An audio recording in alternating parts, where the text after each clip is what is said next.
j'avais imaginé un programme qui était une partie pessimiste et une partie optimiste. Il me semble que dans la présentation qui a été faite, la partie pessimiste a été suffisamment bien développée et intelligemment par tous les orateurs, et je vais donc plutôt essayer de vous dire ce qui me paraît pouvoir être optimiste et qui permet de donner un tout petit peu plus confiance.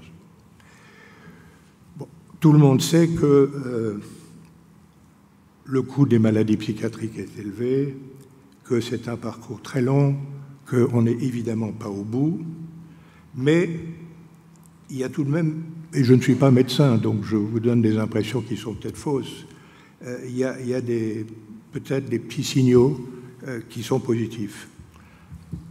Si je n'ai jamais vu un président de la République présider ou assister aux assises de la psychiatrie. Peut-être qu'il y en a eu dans le passé, mais en tout cas pas récemment. Bon.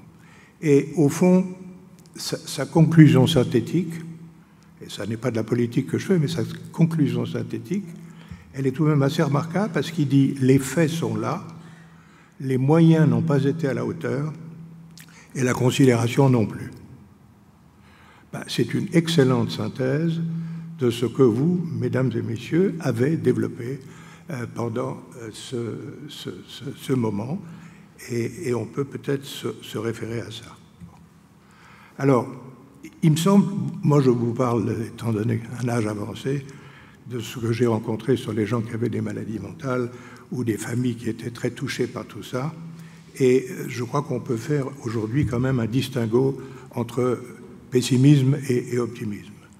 Au fond, pessimisme, c'est l'idée que les maladies psychiatriques ne seront pas guérissables, qu'elles le resteront ainsi pour toujours, et je ne m'aventurerai pas en développant devant vous des données scientifiques récentes, mais il semble tout de même qu'un certain nombre de choses qui ont été peut-être exposées ici tout à l'heure, qui pourraient être mieux exposées par des spécialistes qui sont là, mais qui en ont déjà dit beaucoup, que tout de même, il y a un certain nombre de lueurs d'espoir qui permettent de penser qu'on pourra avancer et pas rester de façon désespérée en permanence avec ces maladies horribles qu'on n'arrive pas à soigner. Alors, qu'est-ce que ça veut dire pour, je dirais, les gens qui sont frappés par une maladie psychiatrique?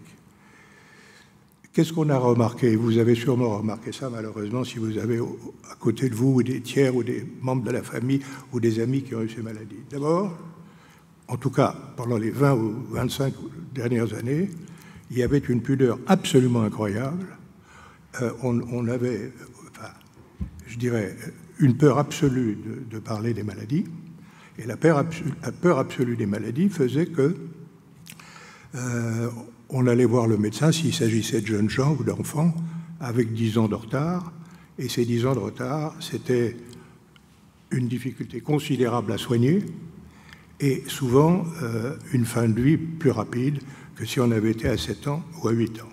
Donc, il est évident que, voilà, on ne parle peut-être pas de maladie vénérienne, mais en tout cas, il n'y a aucune raison de ne pas parler de maladie mentale au même titre qu'on parlerait d'un cancer. Et ça, on le voit. Moi, j'ai été 18 ans maire de Pont-l'Évêque dans le Calvados. J'ai vu des gens qui souffraient épouvantablement parce qu'ils avaient des enfants atteints de cette maladie. Et c'était sous la table, sous le tapis, ce qui est évidemment parfaitement traumatisant. Bon. Alors, moi, je n'ai pas eu une connaissance suffisante pour vous dire qu'est-ce qui va se passer et pourquoi est-ce qu'on peut avoir des pensées plus optimistes. Enfin, ça fait 10 ans que mon professeur est assis là. J'ai souvent du mal à comprendre ce qu'elle dit parce qu'elle est beaucoup plus sophistiquée que moi. J'entends Marion Leboyer. Mais enfin, elle m'a expliqué que maintenant, on pouvait arriver à une psychiatrie de précision. Psychiatrie de précision n'est pas un mot si récent.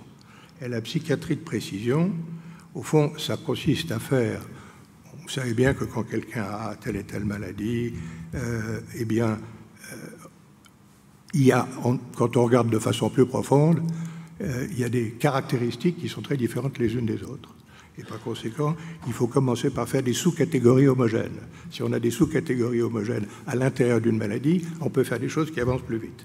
C'est ce que Fondamental est en train de faire. Et il y a évidemment beaucoup d'autres choses sophistiquées en matière de sciences qui font que si on se donne 5 ou 7 ans, je suis absolument persuadé, si on se retrouve tous ici, je viendrai peut-être avec 2 cannes, mais je viendrai sûrement, pour voir si on a fait les avancées que l'on espère. Et curieusement, cette horrible Covid-19 qui a coûté la vie à énormément de gens et dont on voit à quel point il faut être prudent quand on parle de maladie, parce qu'il y a ceux qui ont survécu, mais avec souvent des conséquences physiques extrêmement pénibles et extrêmement longues. Mais cet élément-là, on le sait, ça a été dit tout à l'heure, et ça a été dit dans les journaux, a mis en avant le problème de la psychiatrie, de façon très nette.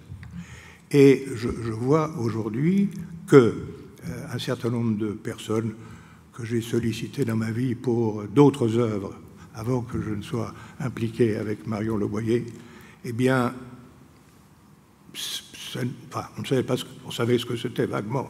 Enfin, l'idée qu'il faut donner de l'argent pour la psychiatrie, c'était absolument incroyable. Maintenant, ça commence à prendre.